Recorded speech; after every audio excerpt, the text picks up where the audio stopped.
Enyumere no nsiabo ewo Adom TV so ene eye obenimbo so mene de toso aduonu so wafin pinu ne aduonu miensa mu oba hima akua chan wo yi akwan matene adwamu die na kyese no nsia kase no ena mede esomo na kase no de edi mu akotini bia bete ene se mampanyina be de achi yo wo US abochimemu Kamala Harris abepie mu oman Ghana ene one mampanyini kodi ahiemu no wodi ato wo mu Ghana edi omuka wa mano ne nyina anim se ebe ya nkonfa nhyehyɛ yepa enwu akwa mu se be ya IMF nhyehyɛ ye Ghana ban ekono ebetimi SCP afei Ashaiman court so akwa asetena enipa nsi aposifo kyere wo mu enam Sharif Moro ya wo yosere ne wo wasa hyese yemfa wo mu enkotwere aposifo kokomu ebiem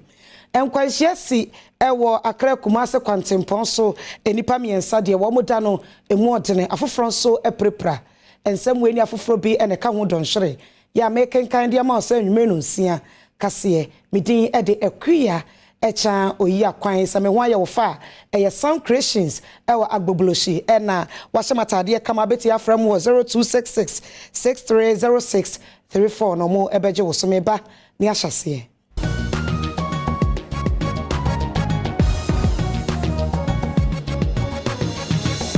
afeije Brennan semninche wankasa memfa ensomo enene nafua mienu ya mampanyina bedi achi yo wo US Kamala Harris abepie mu ewo oman Ghana mu a wahye na probo no ase na wone mampanyine kodi hyiemu en wode tu dwase IMF nhyehyɛ ne de eye pa beboa oman Ghana na nso se wo mu ba mo no ne obo oman Ghana bosia no wode hyehyɛ pa egu akwa mu ama Ghana kwan ya befa so etua sika ye beboa pa ama san hyehyɛ no atimi ayiyi mampanyina beduachi Kamala Harris ejidi yese se wo mu oman Ghana ede wo mu ka ede nhyehyɛ pa oman yi betimi atua eka wode no eto wanimu a ebetimi aboa wo mu pa ama IMF inkita ho ene bosi a wakwa akopɛ ewo honom no onsa etimi aka ntem okire mu se otai Ghana achi ewo inkita ho a aban no ene IMF edi recognize the challenges Ghanaians are facing, especially in the wake of a global pandemic and the disruptions caused by Russia's invasion of Ukraine. We welcome Ghana's commitment to reforming its economy to deliver sustainable and inclusive growth. We support Ghana's engagement with the IMF and will continue to push for all bilateral creditors. Enwechi ena mampanyina na danko kufuado ekade to asose Awurade adom oman Ghana ensase mu dododie bebre ni senti eno ena na aban ejina so ehwese wode beboa ama oman yi sikasem atoto yi. I also use the occasion of my talks with the Vice President to express appreciation of the Ghanaian people and their government, to the government and people of the United States for the support we have received since the establishment of diplomatic relations between our two countries. I've made it known to the Vice President that Ghana is endowed with abundant natural resources, which my government is seeking to use as the basis to transform its economy from its current reliance on the export of raw materials into a value-adding one, with the vision of taking Ghana out of dependence on aid to a self-reliant economy beyond aid, and that is a Ghana beyond aid. Era Kamala Harris ewie ye en wasan ekade to asose esanse ebibma hodo bi etise Benin, Togo, Guinea enom ni ade tuturafo asore wo honti US aban no aye ne se wode America dollar no opepe oha 100 million masa amai enum amai Ghana eka ho se be ye obetimi ade akobone ewo wompesua awodo so. We also recognize Ghana's significant contributions in the Sahel, and I thank you for your leadership there. To help address the threats of violent extremism and instability, today I am pleased to announce $100 million in support of Benin, Ghana, Guinea, Cote d'Ivoire, and Togo. Last week, President Joe Biden announced a strategic plan for coastal West Africa as part of the United States strategy to prevent conflict and promote stability. Today, funding and the announcement that I've just made will help implement that plan and will address security, governance, and development issues in the region. Yemungra amanyosem emu nipa watchinity so pese wotu franka ema NDC amanyokono enkane mampanyi John Dramani Mahama ene wakotena se emampanifo etoto na no na wowie ye ene wodi tu dwese etirimu pa baako ene se wonya franka tu ni dibre no a obeboa pa ama amanyokono arehemu amanfo wo mu no asan akanyan ne ho biem enkane mampanyi John Dramani Mahama ena afimpinu ne aduonu mu otu franka adema NDC amanyokono sisi washase a wone esi ahenefo ekasa se onto abama no sebeyi a obetibi edi amanyoko no enim biem e wa afempinu ne aduonu nan abato emu eneyi akwa amampanifo eda amanyoko na no atoto na no ya wo kire se obeboa sebeyi NDC amanyoko no omanfo ebenya wereshemu ewo mu biem. I just finished the vetting. It's a very powerful team. About 12 members of the vetting committee made up of several of our members of the Council of Elders, respected party cadres, and it was chaired by the Right Honorable former Speaker, Dua Jaho. I was asked questions about the party, how to strengthen the party, the electoral process. I was asked about Parliament, how to strengthen our group in Parliament. But most of all, I was asked questions about the country and my views for repairing our damaged economy and also improving governance in Ghana. It was a very serious interview. We'll be taking steps to revitalize our economy and put it back on its feet. And of course, having served under Professor Tamils and one term my own.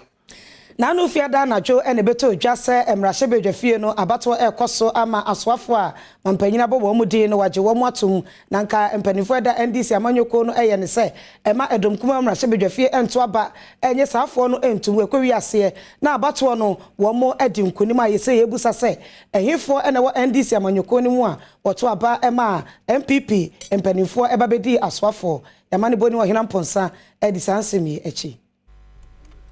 Ghana fobi aboto ewo eye asoafo ahodo a nana adodankwa akufu ado apa won na afe domkuma ewo mrahye fobi nsoso ato aba na wode agye omo atomu saa abotu efi NDC amanyoko no na afe nsoso mrahye bedwafo no ede tudwa na wo kire se Ghana mampani nana adodankwa akufu ado na ban no esododo enunti onte asoafo no so ema nsembebre ekoso NDC amanyoko no etwere krata eyirikete se enya ade a obepene na asoafo ensian wone ababedi ojuma mene okasai na domkuma wo mrahye bedwemu na wompani Dr. Case Lato Force ese enya ade a NDC mrahye bedwa wododo eye oha eni eduasa ensia no obeto aba na wode afoa omampani asoyefo a wabo mudi no ede nsem bebre ede enkombra no na ade a asoyafo ensia yi yaje omo ede atumu na eno ena yebisa se eba ne sen ena NDC fo eje eye asoyafo yi atumu na wode abato no ehye so ewieye no na opani a ne din ene Yewura Katie Hammond wanya emma no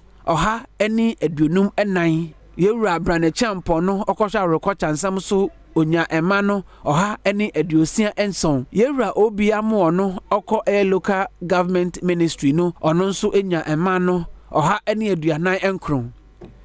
Yewura Stephen Amoa enya emma no oha eni eduanan ensia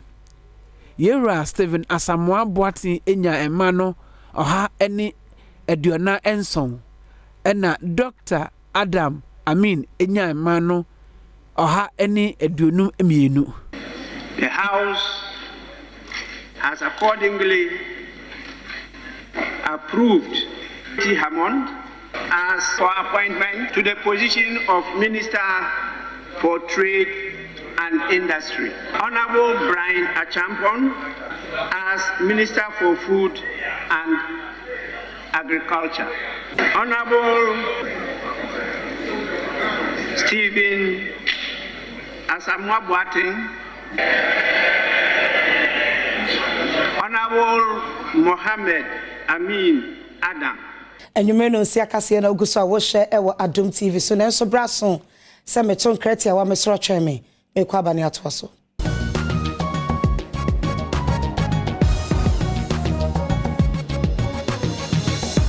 Oya kwanda wase se wanya abotre atwen no afa yento ayensem no eso we no akwakwa ya rewo se misanse omanfo a owo Santa Maria Blue Kiosk odenya ne ya ewura bi a wadi mfie be se aduasa eda lafa asuo no eso ya wosuso obi enekum no ede no ebeto ho.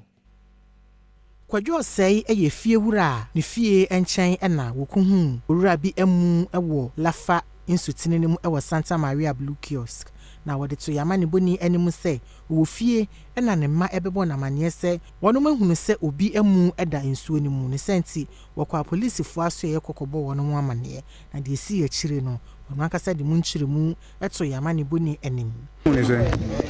Okay, I no pay ne tie ne se best about 1.5 hours atwam. Me wodem na me ti se me man frame da obi ewa de nsuo mu obi ewa de nsuo mu ana me pie free dem na me ba ampa en behwe na se ehu ade ne se ase nipa ase nye nipa edide ne ho ne se wo se police station na ye report na police phone behwe se ampa se ye nipa ye police station ye kodu na wo se police phone na ba be si echi wo mo be chicha abe take pictures bi ne ade eti e ba ade ne da so dem eti mi bisa se na ade na wo fence en body da so dey so police phone se boys ne wa na enyi ana boys ne se wo nya wo madwuma tu wo mutimi nyi Esther say ene din kan ekohu amu yi a na eda nsuo ni mu ya wokobo ne papa amane yentie ne nsem ode to yamane boni anim ne bi me fie juma ba me ko night me fie juma ba ye no me so me wo mangu bi ti me ba bedi ti me de mangu ni pie na mini anu ka chem so me hu bibi won so ma say ye chobi ase ni pa ba me ko he no I think say ye nipa oh me fair police emergency team ono musuo Kiosk electoral area wono no hwema wonum eyi emu no efri ensuo ni mu one amane boni etwetwe nkomo e be hwe ye no de edi kan no se na nipa ena da nsuo no eno to quickly ne na o say fall to the municipal assembly and the police ne hwe ne ye boa ne yi bodi no enti de edi kan no se mebo Santa Maria for no abaso yi se bibi sa si ye no omo atwemadwen asi so enter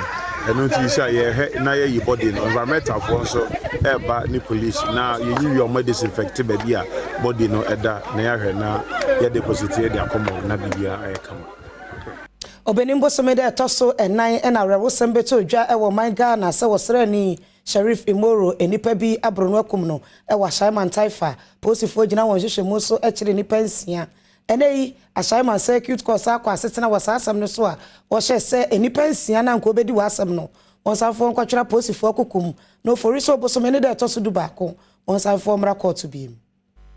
Ashaiman Circuit Court ya his Anna Simon Gaga etuna ponochi ahwe se ipansian ya wosusuo se osreni ya nepabonifo di nawu ewo Taifa no wonfa wo mu kwatwera post for hukum na wonbua na hwehwemu ntumi enkoso na nipansian wondin ene Samotete Abubakar Sadiq Ibrahim Rakib Safiano Musa Yusuf Muhammad Abdul Kafaru ena Abdul Karim Abra court no kwa asetena no Defense Counsel Abdul Fattah Al-Hassan ehwenu mu se aka court no betumi ama Ibrahim Rakib Safiano Musa Abdul Kafaru and Abdul Karim Bill. Yana watch says and go to me a mobile and Cabrasso Sassim Yopedia and Kawoman Casa Ebeba, Sanson and Kenya dear say, in Shumaboko Sono, or do Omo ever for the Fodim. Nansoko Bofo, Superintendent Sylvester Sawi, in some other two as Mdibian when man say, Secoti Emma Womobila, Ebaya Dream Pan, Dama Womujumedia, as I say Womo Edi, Nesenti, Cotton Esha say, or for you supposed to make the Tosudu Bako, while Fimpinonia Donomian Sanemo, or Sanso and Fanny Pensing and Brassim Dibia. Lawyer Abdul Fattah Al-Hassan. Insusi mono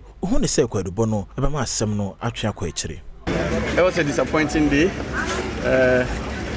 We expected nothing short of the grant of bail from the court, given what had transpired at the last sitting. If you will recall, at the last sitting, the court refused to grant bail simply on the basis of the fact that prosecution were still conducting investigations and that we had not established to the satisfaction of the court that they are coming up in court. We expected nothing short of the grant of bail. But prosecution came still praying to the court that they needed extra 2 weeks because they were still conducting further investigation and that they were supposed to get in touch with some corporate institutions to assist them with their investigations, and so they will need additional 2 weeks. And so the court, in its own wisdom, has agreed with the prosecution and has further remanded the accused persons into custody for them to reappear on the 11th of April. We are only hoping that during this window, prosecution would come back with no any other excuse. Enkwanhyia si ewo dwaso kura wo enkran ene Kumasi kwantempon so si ekasa enipa miensa we pra den ya adokotafo ejina wo mo so wo mo aka nso so epra no mo enhyeda enye den so o wayaresabia. Akwantufo no moti Toyota henshen no ebimo ya no na Accra-Kumasi kwantempon ne so amaneba yensa ka ene se wo makwakonya akwanhyia amadodo na na epra den ewo dwaso na wo sanse mi ho amaneba babetodwa ene se ehia ne registration number JW 7474-21 na makwantie mu edi free nkran edi Kumasi na sanso so na ehia fofura ne registration number GX 986-22 na no so nam kwantempon no eso na bra won nyina nam kwan ne so no ehia ne jeshen kanini nsem Kobane sane ntino amane file na no nam so atisi lane foforo emu abreba ne sa no adehye bi ni MTT de adwuma ekoni bi ene tumi ye ne ntem ekogye won kwa na sanso so na nya de se obi ya ehwere ne nkwa na so akwantifo miensa bia na mo ka ho de omo praden den ne senti wode wo mu ekopie mu ewodwaso aban na yaresabia se de be ya doctorfo ebetumi gina won so na wahwe na wagye won kwa okwantini ba kwa no Toyota henshen no emu ene AdomTV de sankomu. According to Adeno de na white car no na why mistake no. And no na mimiti answer na asem no see here. Best 5 minutes time kura mi ka say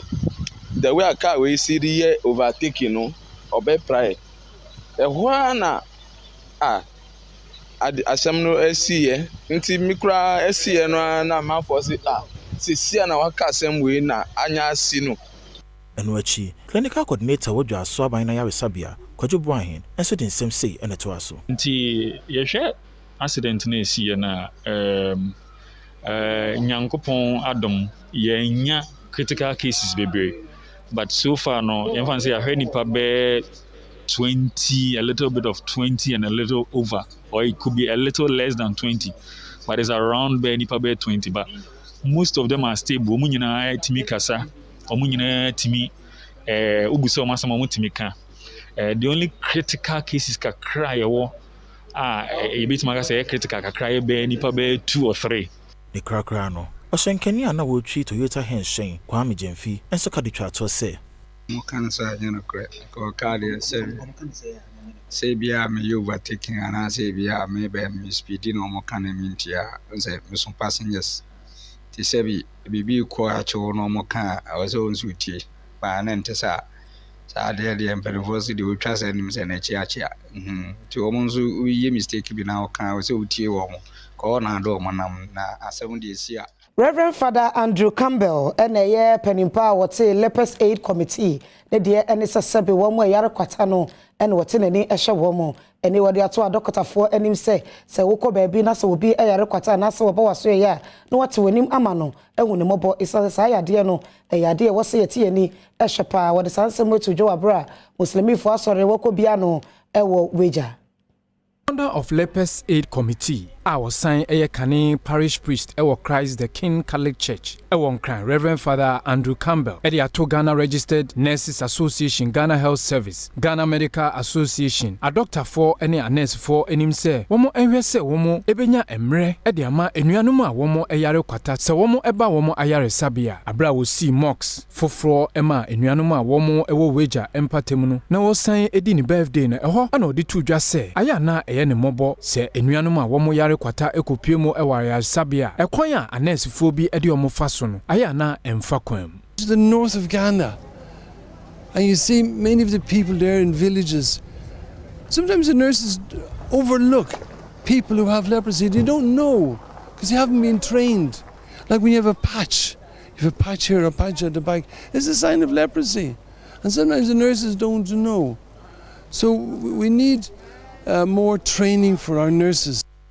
Opinion no ene bejine mu de ma Vice President, Presidential Coordinator our Zongo and Inner City Development. Alhaji Ben Abdullah Bandra ede futu ema Christopher eni Muslimi for se womo enka wono emom. Sene asumdua ewo Ghana no ebekoso awo. Se asumdua ya de cause asumdua ni ba esom intimi so. Adwadie intimi nidwa. School for intimi ko school. Empuntu aban pese wo de ko de bibia no se mpuntu no intimi ma genia nkasa kranfo no dwumadi e wosi etie no enya de bitimi eti enti bibia bekoso a ne fapem e yasumbi enti asumbi ya de a enwere no nsi akase na oguso a wo hye e wo Adom TV so no yeto ayensem no eso abedwafo a wo mo na eda University of Education Weni ba no HRS efri bra Professor Mawuto Avoke odin di brema no se Vice Chancellor NSMP ene ekoso e wo school ni mu a e wo sa abedwafo etimi etnase no wo hye eka ne yi na no for we ansa wotoso miensa council chairman ewo University of Education Winneba na bra woni amane boni etwetwe nkomo ene wodi tu nanimu se enyama bia na ekoso ewo school mu hono no achechefo ne adwumayefo hono mo ehyeda ene eyese be ya wodi begu empanyinfo a wonom ewo school mu hono mo animu ase wakato aso se adwumayefo bi ewo school mu hono mo a wonom ede ensem bi anka empanyinfo ewo school mu hono mo ebetumi ahwe asiesie akodan court afoforo nso eyi wonom nya ahye nkrofo a wo ba school mu hono mo ebesese niama ya ne nyina no The Governing Council, upon assuming office, received a lot of petitions from all spheres of the university community. In response, Council set up a reconciliation committee under the chairmanship of a council member who is a labor expert and an ILO labor consultant, to hear the petitions and make the necessary recommendations to Council, which has greatly eased the level of tension and bitterness that exists and a relative peace blowing across campus. Professor Mawuto Avoke Vice Chancellor ewo suapon ni mu. Ono so to adesuafo impim dunmu a wono medun adesua abawiye ni nyinaafo. Use your critical thinking and problem solving abilities. Stand by your well-supported convictions and approach your tasks with a positive outlook. These qualities will set you apart and light that fire that will dispel the ignorance that permeates the citizen in general. And let's show them that you were honestly raised by the University of Excellence, UEW. Make a conscious effort to abhor and foster social environments that allow you to express your richest self. This is why I urge you all to actively partake in UE alumni activity networking.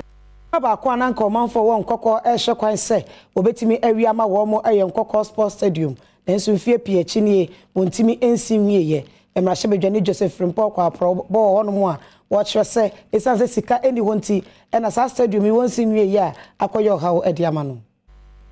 Joseph Mpon mashebedwane a wogina ma won mo wo enkoko abato mpeso aso woni amane boni enkomotwetwe mu ene wodi ti uja se afi etwa mu ena enkoko sports stadium a wode ma contract na wo hwe ne mu kwan se anko betumi esi awie nanso ebobosomi mu ena contractor no eje adwuma no to hono mo ama meto aso biom na bra owura yi ekobo ntoa ewo sa stadium hono mo no ene wodi ti uja se stadium na wonwie no wodi ho yaw pa esan se enipa dodo na ene wo enkoko kurudua ni mu a sa stadium yi eda wono mo akoma so the sense wa show manfo nyina abo se wonko Dani Sunyane Sports Stadium no ibetuma ye wie ansa na yakọ 2024 election because ubedu nkoko kure mu sisi ya ni kwa mu ha adi hia dia da manfo ni nyina kuma so ye nkoko sports stadium itwima kase contractor ne de wonhye da ni problems a pair me ne discussion no ase sikase mu na ye diama aban no iti sika sese ye dimma contractor ne de betu adwumadie no so no na ayedin ni CEO of Middle Belt nso akasa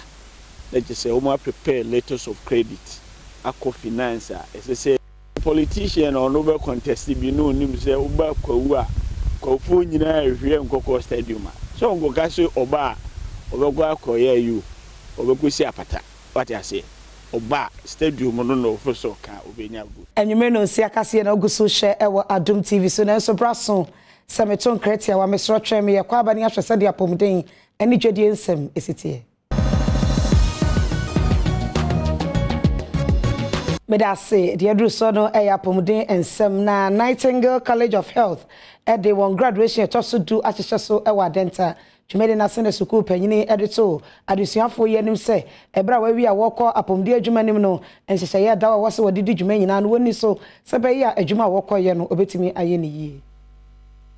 Nightingale College of Health here wa Adanta edu graduation jume de tosu edu ehye so won kramantam no emu na woto wonsa edefra batan awofo adesuafo eni achwechwefo a wo mu ebo sukuu ni mu jume de na se no wodi abodin krata certificate ema adesuafo a infie miensa wo mu afa sukuu ni mu abro ni Adomkasie edin komo no opanyina wo no eda sukuu no ano Era Eunice Ablakwa ebo adesuafo ni awofo no abaso wosade omodi wo mo ho ehye wo ma no sukuu ni mu ye no nti amane omodi omani ehuno edabia tisi wamanensi hwa ofa kunya ne so kyerɛkyerɛ nema wo matumi aye edema nursing school yi efribra wo mu siye de pepem sabri Ghana say ye ka private nursing school a Nightingale College of Health yensu ye di mu akotene pa hospitals bebre e wo Ghana hanom a wo bɛkɔ wo behu Nightingale nurses e wo ho #1 hospital in the whole of Africa Mecca University of Ghana Medical Center ubedru hono na Nightingale nurses ewo ho ye ka edihye nyankopon anuonyam ye nurses edanso nurses adwuma ene se wo mo behwe ayarefo na wo ma ahoden abanipam na yenye nurses ne de ye hyeda ye train wo mo se be ya wo mudu abonten a wo mo danso enwachi adesuafo asukuu yi wo matumi awie eni Adomkasie di sankomo Nightingale School of Nursing is one of the best institutions I've known, and I'm very happy to have attended this institution. We have all the facilities. I'm very much grateful, and I'm happy that You can always get where you want to be.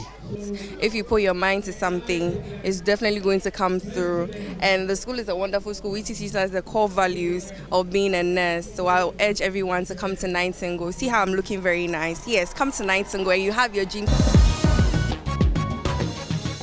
Wodwade mu so wo mu a eton emu a yedua wo Ghana hanum say wo goss wo ha fomantemu say perfume rice niti enipa entomo no kora wodwade no ekofom Advocacy ama niboni Samia Sare ene manfo bi a wonom eton emu a yedua no ye manmu akotwetwe nkomo ya ne nyina eka Ghana month a yedie no ho na dwadifo yi edito yama niboni anim se eye wonom wanwa ene ahodwiri yie sede Ghana fo ene nye ho se wo beto emu a yedua no ye manmu nanso kane bi nanka wonom topa wonom da ne de sesesei wonom kotine ene so sami ba ebi kra ba ko za ko ntini ensa ko se ba ha no mo se obi anyina a wo ka de eni obi a ma ne nto ade na maye ene enso anya bi akoto aduane adi we ye de abebe sa se ni nyina akọ ba ye nto tesi ade ba ne ye to tesi ade ba ye to ye si wasa ne ade ne makofie ye kwakwa de bedi kwa hu ade maye ye ma suku sam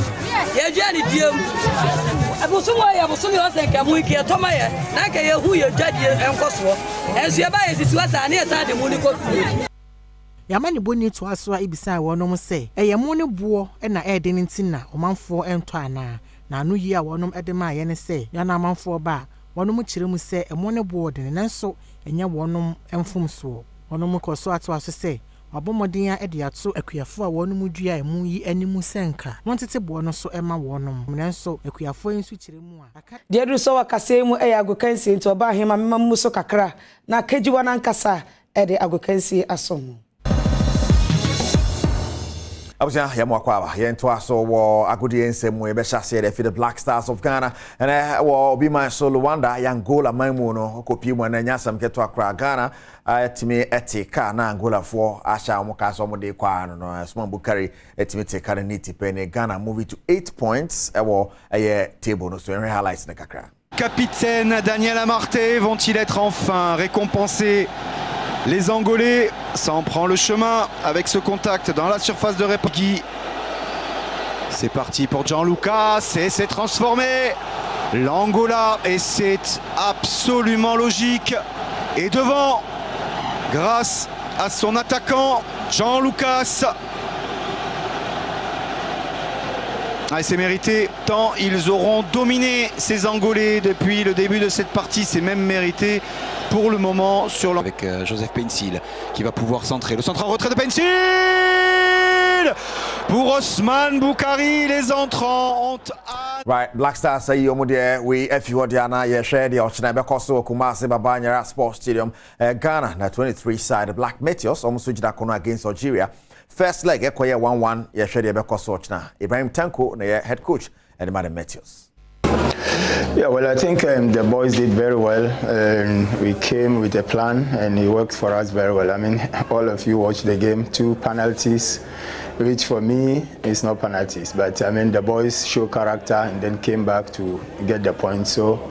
I'm happy with the boys. And there is only 1 game now, so definitely we want to win. And I have a firm belief and that these guys are going to deliver. I mean, we missed him, of course, but those who played it very well, and we are happy that we are going to have him back home. So definitely we have a very good strike. Right, menone the tanko de to dra Fatah Shaoko na share Ghana goal no Algeria. Beautiful goal pa was say Ghana for Metal Machichina.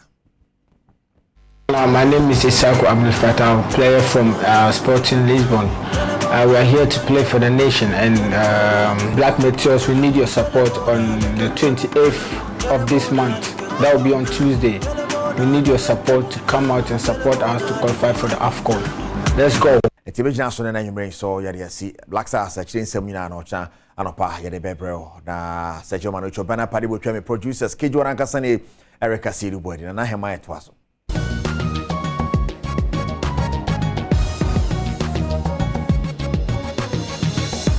Bedase enu wadaje yentwa yensem no eso Dr. Collins Amu ene executive director ya wada Obuasi Bites ano wode afutu ama Ghana for se ene ewu obi na no ho akire na no aboa no edienti ene mo panyini kasa adom kase ede mu nhemu ba.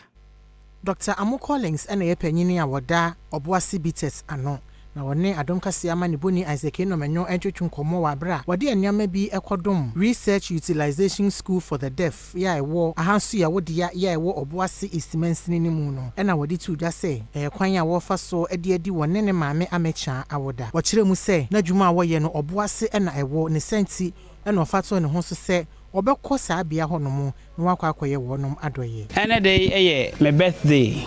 me maame nso birthday my birthday bia na me tu anamon se ye ne afoforo a broni because of my less privileged